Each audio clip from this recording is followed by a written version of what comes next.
Continuons l'étude des péchés capitaux. Nous avons tout d'abord parlé de l'orgueil, l'amour déréglé de soi-même, puis de l'avarice, l'amour déréglé des richesses, c'est-à-dire des biens temporels, des biens matériels, des biens passagers et éphémères.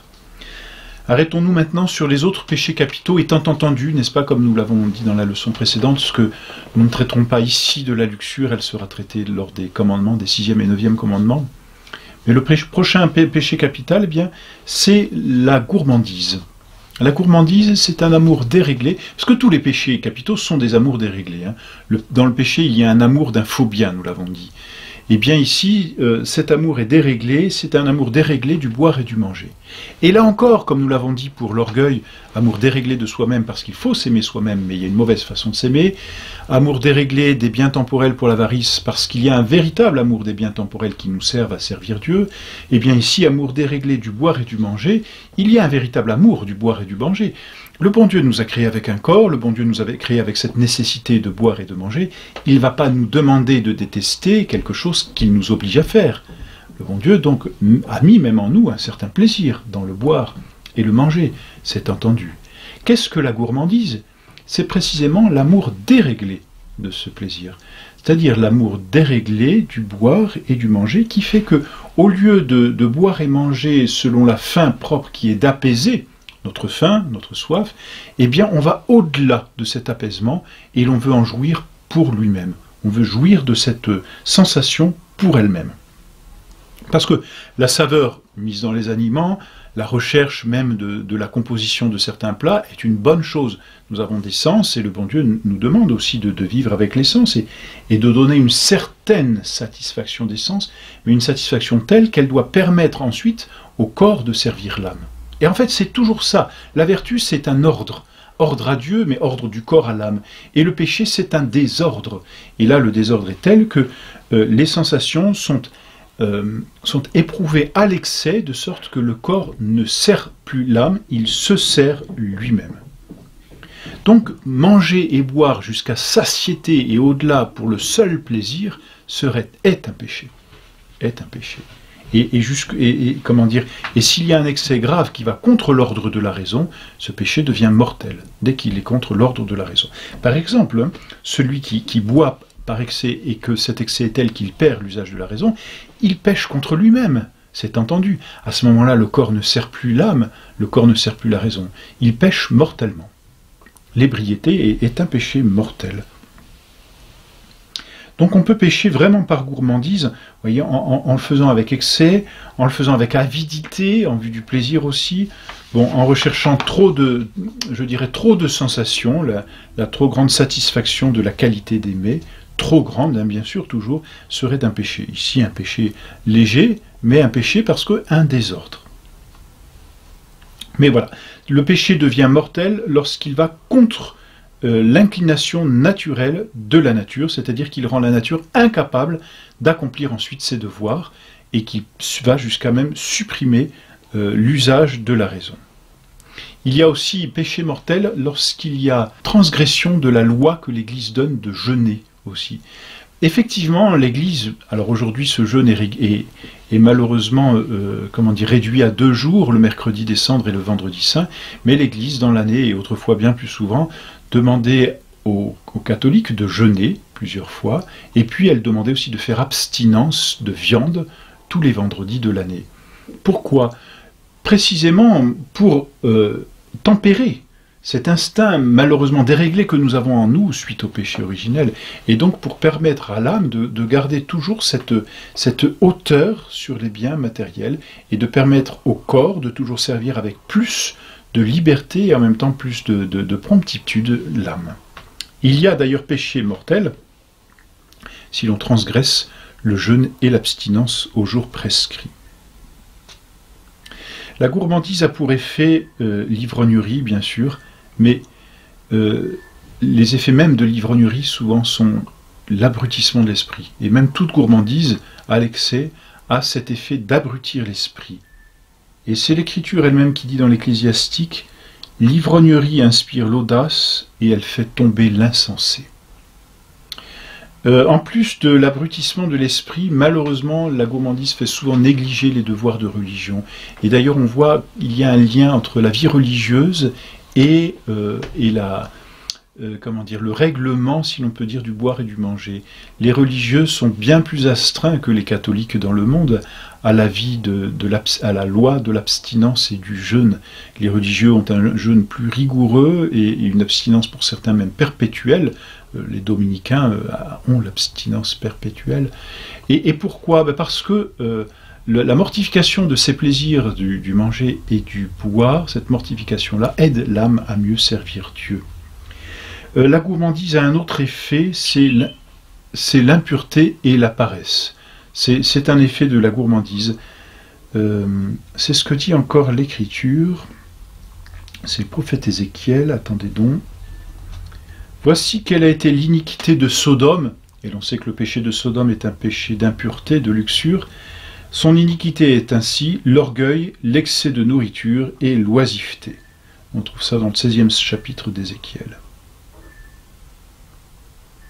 La gourmandise produit ensuite les querelles et les dissensions, et puis ensuite elle dérègle la santé même et la vie quand elle est comment dire, produite à l'excès.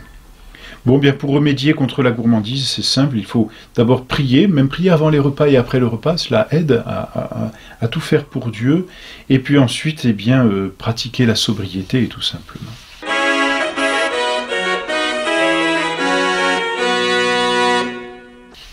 Après la gourmandise, il y a le péché que l'on appelle l'envie, que l'on traduit aussi par la jalousie. L'envie, qu'est-ce que c'est? Et il faut bien comprendre la définition de l'envie. L'envie, c'est une tristesse du bien d'autrui. Les mots sont importants, c'est une tristesse du bien d'autrui. C'est-à-dire que l'on considère le bien d'autrui comme une perte pour soi-même, comme un mal pour soi-même. Donc voilà, il ne faut pas confondre l'envie avec d'autres sentiments. Par exemple, l'émulation. L'émulation n'est pas l'envie. Ou par exemple, s'attrister d'un bien que l'autre a parce qu'on le voudrait aussi soi-même, n'est pas de l'envie, tant que l'on considère que le prochain peut avoir ce bien.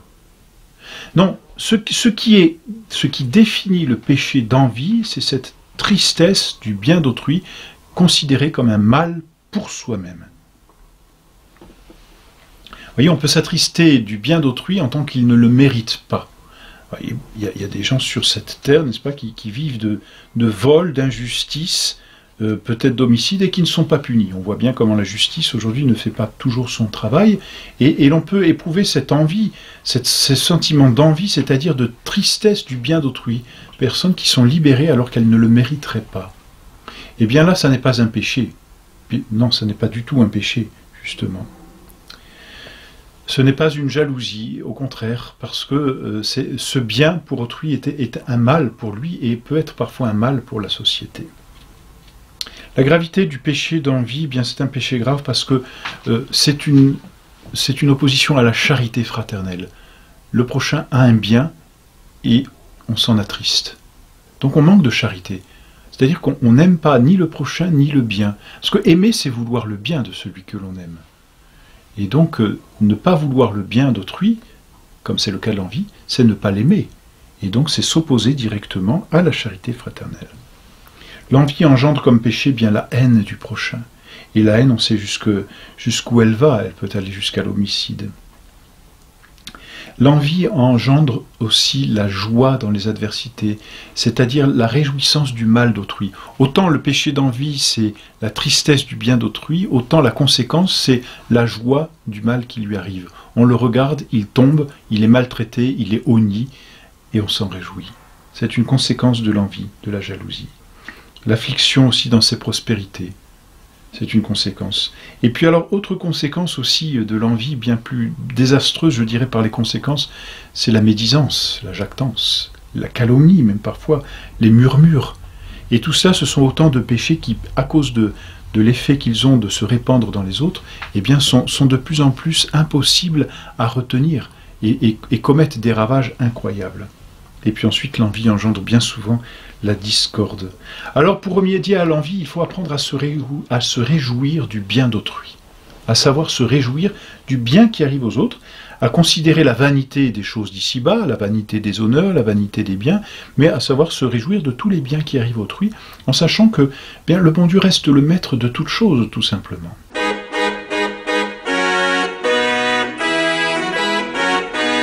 Après l'envie, il y a un autre péché capital, c'est la colère.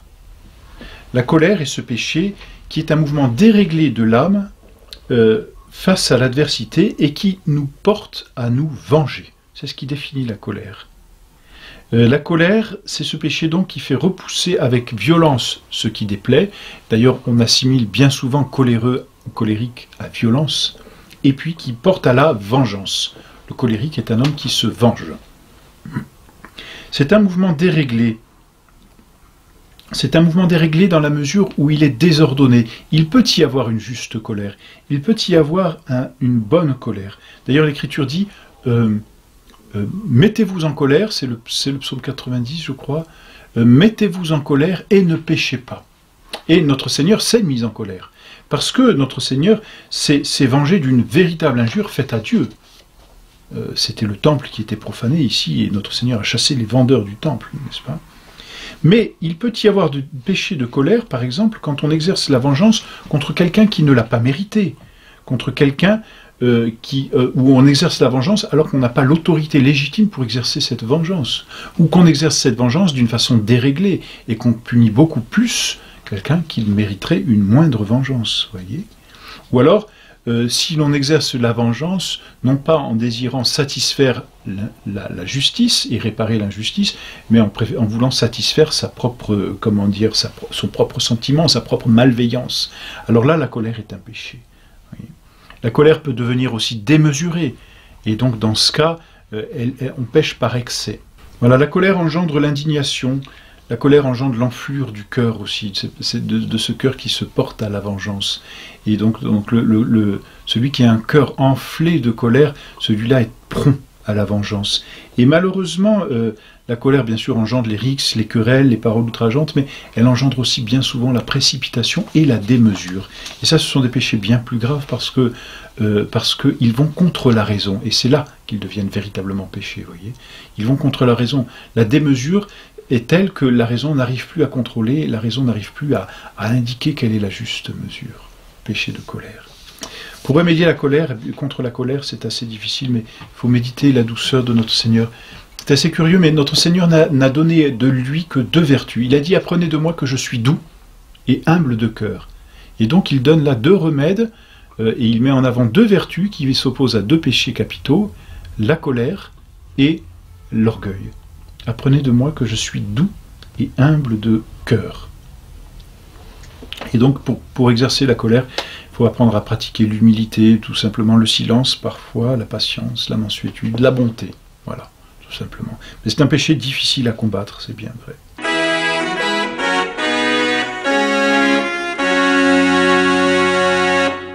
Et puis, dernier péché capital qu'il nous reste à voir, c'est la paresse. On peut dire d'une façon générale que la paresse est un mouvement déréglé du repos, c'est-à-dire un mouvement tel qu'il nous porte à négliger nos devoirs. Et cette paresse se définit plus particulièrement par rapport aux devoirs religieux. C'est-à-dire que la paresse, c'est cet amour déréglé du repos qui nous fait négliger nos devoirs vis-à-vis de Dieu.